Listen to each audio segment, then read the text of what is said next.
Okay, so Mr. Segura, when you were here and entered your plea of guilty, I asked you some very specific questions about pleading guilty freely and voluntarily, and then pleading guilty because you actually did what they charged you with, and your answers to both of those were yes. The version, however, that of your version that I received here in the pre-sentence report is a little different. It says that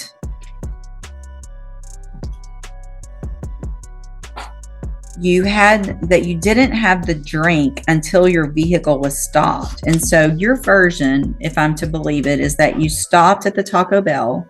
Yes, ma'am. You drove to the Taco Bell. I drove to the Taco Bell. You stopped at the Taco Bell and you drank while your vehicle was stopped. No, ma'am. I was outside the vehicle when the officer. So you hung out at Taco Bell. I was there and drank. I was waiting for the line to move so I could get my food. I asked if the defendant be sworn. Yeah. Let's do that. Raise your right hand. You swear or affirm that the testimony you're going to give in this hearing will be the truth, the whole truth, and nothing but the truth, so help you God. So help me God. Okay. So you're saying that you got to Taco Bell. You drove to Taco Bell. Yes, ma'am. Okay. I made a right turn with my signal on and everything. Then I was about to park my vehicle. Mm-hmm. That's where the swerve came in at. Okay, obviously it has to be. And then so I'm not worried about. Hold on. Yes, ma'am. All right. I want to know, when you got to Taco Bell, regardless of whatever happened, right? Did you go through the drive-through or did you park? No, ma'am. No, ma'am. I Listen to my question. Did you go through the drive-through or did you park? I parked my car. So when you parked your car at Taco Bell, you start having alcohol at that point? No, ma'am. I got out of my vehicle to see how far traffic was up in front of me. Okay. They had several cars in front of me. In front of you for what? You were parked? Yeah, I was parked like.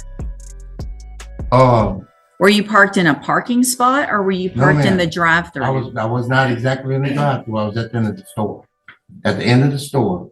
Okay. But I guess you could consider that the drive-through line. Were you waiting for the drive-through? I was waiting for the drive-through. Okay, listen, here's the thing. You're not going to try to trick me up with semantics today. No, hold on, don't talk over me. Yes, ma'am. When I say, were you going through the drive-through or were you parked? What does that mean? That means, did you park your car because you're going to go in the store, or were you waiting in the line to go through the drive-through? I was actually waiting to go through the drive-through. Did you catch that? The judge just shut down the entire story in real time.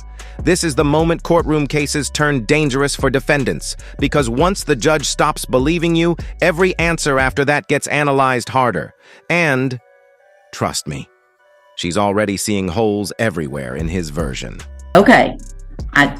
I may look, I don't know, like I'm 12 years old and just fell off the turnip truck, but I'm not. No, ma'am. So you're in the line and you get out of your vehicle, right? Because there's a long line, the cars aren't moving. Right. So you get out and you decide, I'm going to start drinking here in the parking lot. No, ma'am. I didn't drink until I got back inside my car.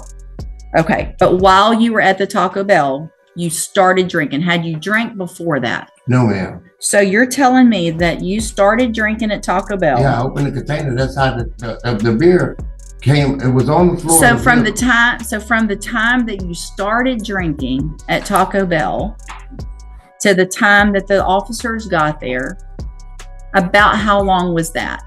Oh, maybe 15 to 20, 30 minutes, whatever. Okay. How much did you drink between that time? I had a malt liquor. The 211 is a strong beer. Just one? It was a 40 ounce. Right. So you drank the whole 40 ounces. I was drinking out of the thing. After the fact that you were drinking out of what? After I stepped back in the car, I started drinking. Right. So how much of it did you drink? I consumed a lot of it. Okay, so let's just say you drank most of 1 40 ounce. It was contained. So that's your story, and you're sticking. Hold on.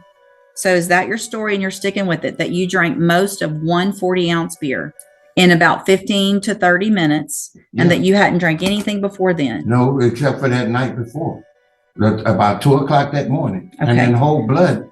Alcohol stays in your blood system, added to what I drank. Okay. So your test on this night after drinking most of a 40 ounce was 0.188. And you're wanting me to believe that that's based on most of one drink, and that maybe you still had alcohol in your system from the day before. Yes, ma'am, Okay. but what I recalling my memory, ma'am, I have no reason to try to trick you, Miss West. I'm telling you the God's honest truth. Like I said, I had alcohol in my system from the night before. Well, how much did you drink the night before? Well, I was intoxicated. So what you're telling me then, if And you hold- hang on, so if you had that much alcohol in your system from the night before, that you were still probably hold on. Watch where your story's going. Yes, ma'am. So you're telling me you had so much in your system the night before that it was going to still be in your blood, and you had just driven to the Taco Bell. No, I drove into the Taco Bell later on that evening. That right there is brutal courtroom logic. The judge basically boxed him into two bad options. Either he was drunk before driving, or his Taco Bell story makes zero sense. Either way, the credibility is collapsing fast. Do you think he's telling the truth here, or digging himself deeper? You're not right. But it wasn't a full 24 hours. Right. Right. So if you're saying that 0.188 is because of the night before, then all likelihood you were drunk when you were driving from the night before, if I'm to believe your story that you only had most of one drink while you were there. See how that doesn't make sense? Yes, ma'am. Okay. All right. So let's go back. Obviously there's some medium acceptance of responsibility, so we can go forward with the arguments unagreed. Mr. Coleman, you have a witness? Yes, Your Honor. State calls Troy Robinson. Mr. Robertson, if you please raise your right hand, sir. Do you swear or affirm the testimony you're going to give in this hearing will be the truth, the whole truth, and nothing but the truth, so help you God? I do. Thank you. You may proceed. Your Honor, the court's familiar with Mr. Robinson and his background, but Sure. for the purpose of the record, Mr. Robinson, you're certified as a fingerprint expert. Isn't that correct? That's correct. How long have you been certified as a fingerprint expert? Almost 6 years now, Testified in court before? multiple times. You've had an opportunity to review some documentation in this case. I have. Did they include prior judgments for the defendant, Mark Anthony Segura? They were. Yes, I'm showing you what's been marked as State's Exhibit Number 1. Is State's Exhibit Number 1 a fair and accurate summary of the 20 previous felony judgments that you reviewed in this case? It is. Using your 20 felony judgments. 20 previous prior criminal judgments, including a number of felonies. Correct. Okay. In other words, both misdemeanors and felonies. Yes, sir. And did you use the defendant's admission to at least one of the DWIs that he pled true to that had a print on its judgment to compare to the judgments here that had prints on it? That is correct. And what was your determination? They're the same person. And in addition to the prints that you used to compare and confirm his identity on these judgments, were there also some personal identifying information such as date of birth, SID numbers, and that kind of thing that you used to link to this? Correct. As known as death card. Okay. Your Honor, at this time, I would offer State's Exhibit Number 1, which is a summary of the judgments, and the actual judgments themselves that are marked as State's Exhibits 2 through 20. For purposes of the record, tender to defense counsel. Let me just ask, are there any on that list that aren't already on the pre-sentence report? I mean, why are we doing It's been a while both? since I looked at the judge. I did think that there was at least a couple of those judgments. It's been a while since. Mr. Burbank, does your client I'm gonna, hold on? Does your client have any objection or any reason not to, for me not to take judicial notice of the PSI for sure, that those prior offenses listed in there and the ones that are convictions are any way wrong? for the misdemeanors, that's correct. Okay, so what about for the felonies? Are there one or more that are contest? So what I show with convictions on the PSI, I've got a 91 possession of a controlled substance. There was a probation that was revoked for 5 TDC. Yes, sir. Got a 96 manufacturing delivery of a controlled substance, 1 year jail. Whoa! This case just escalated hard. What started as a DWI hearing suddenly turned into a deep dive into a lifetime criminal history. Once prosecutors start stacking prior felonies on the record like this, sentencing becomes less about one mistake and more about whether the court believes the defendant will ever change. I've got a 03 possession of a controlled substance, 18-month state jail. I have that. I've got an 03 from April, manufacturer delivery with 6 months state jail. I've got a January of 15 obstruction or retaliation, 2 TDC. Yes. I've got at the same date, a harassment of a public servant, 2 TDC. I've got a driving while intoxicated, 3rd or more. Offense date of 11 of 15, 3 TDC. And then I've got an 18 obstruction retaliation with 5 TDC. That totals 8 felony convictions. That's more than what I had in my summary, Judge. Okay. So are there then, I need at least whatever you have, because he has pled not true to the ones alleged in the indictment, which, let me pull that up. Yes, Judge. Y'all can just go sit down and take a break for a minute. Yes, Judge. Don't leave the courtroom, Mr. Segur. Yes, no, yes, ma'am. There, because it was reduced, there wouldn't be a I do not see an SID number, no, ma'am. evidence that has been included in the PSI, as well as States Exhibit 2, 6, and 7. I'm going to find that the prior criminal offense felony in cause number 15-23847, which is number 15 in the state's enhancement, is true. I am also going to find State's Exhibit number 6, which is cause number 15-22572, which is number 14 in the state's notice of enhancement, make a finding that that is true.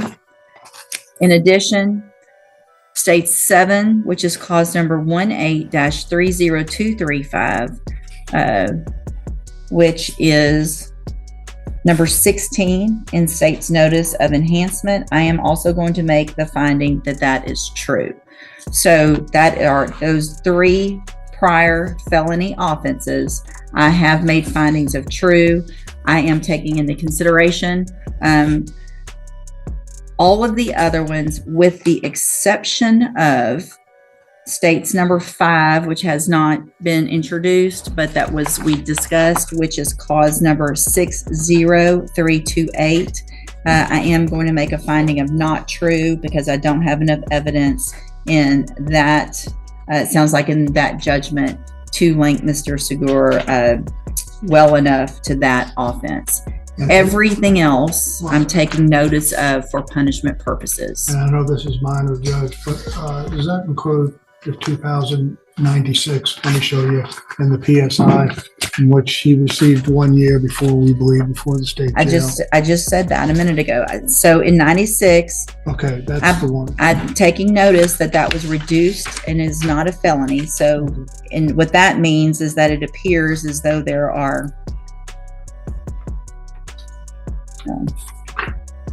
this would be maybe the 7th or 8th. All right. So yes, I took judicial notice that that one was reduced from a felony to a misdemeanor back on the with argument on sentencing. If I may, I'd like to call my client. Yes, and he's already been sworn in. Thank you, Mr. Robinson. Go ahead, Mr. Segur or Mr. Burbank. We're here today, Mark, to determine what punishment should be in reference to this. Tell the court why. Well, what are you asking for in punishment? Let's start with that way. First of all, Miss Judge, ma'am, I'm asking for mercy, for forgiveness to begin with. I'm not a bad person. Miss West, I completed high school. I had one semester in college for auto mechanics. I've served for the community. I worked all my life. The kids was out playing. Where have you worked? I worked. Starting off, I worked for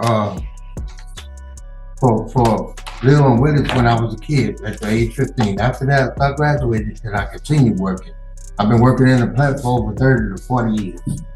All my life, I've been working. How many years? Building scaffolds and all different types of jobs all over. Mark, Yes. how many years did you serve in prison? How many years have you been in prison? Personally, This is the exact moment the courtroom mood changes. The judge isn't debating guilt anymore.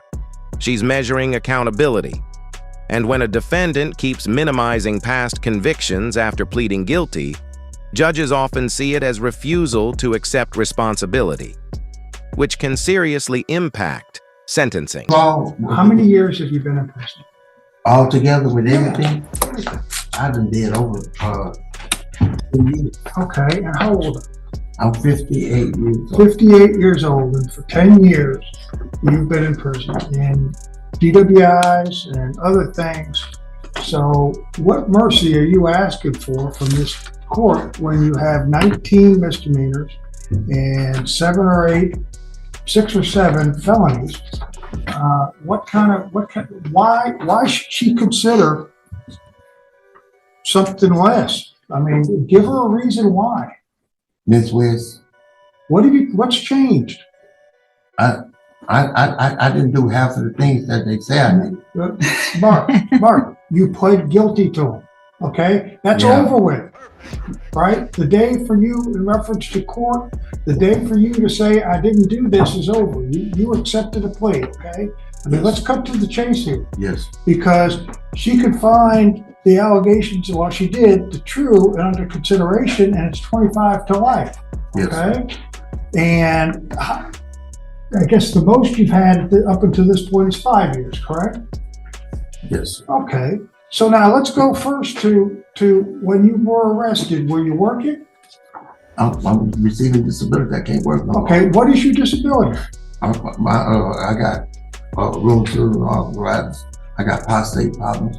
My heart is bad. Are you on disability? Yes, sir. Okay, and when were you placed on disability? Like 2020. Okay, so 2020 you're on disability. So while you're on disability, why are you drinking beer 40 ounces at a time? Or drinking the night before to where you're entitled? There's no Explain excuse. to it. I just lost my brother. I lost my mother and my father. And the alcohol just don't bring it. They're not gonna break me. Okay, so you have a problem. I have a problem. One of the things we talked about was, when you came to me was that you never went into a program. Never. You never went into a drug program? I never had a chance on probation and nothing. Voice 5-5.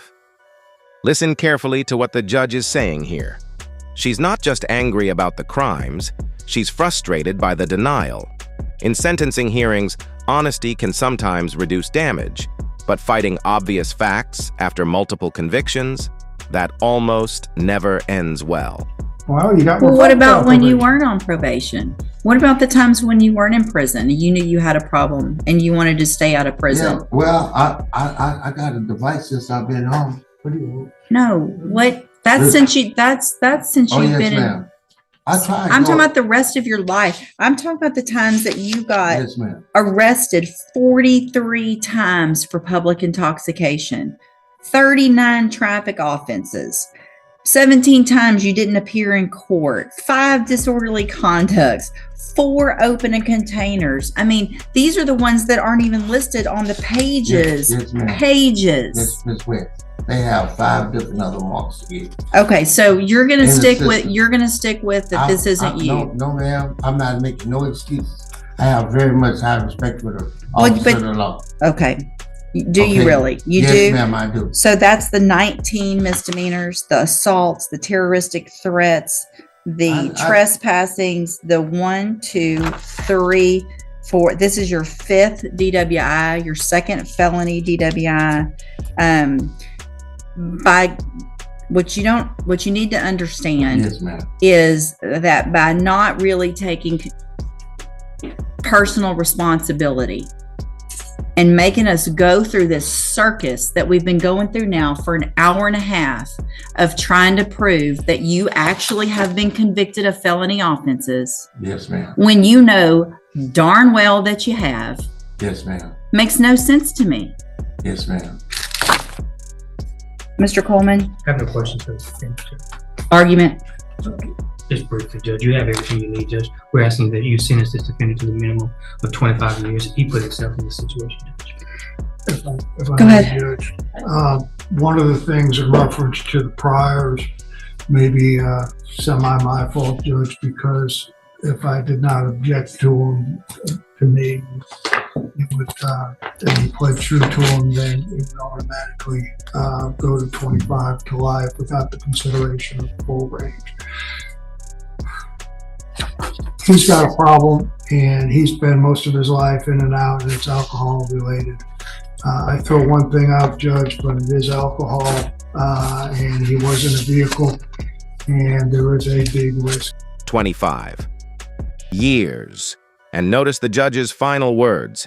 She actually implied the sentence could have been even worse.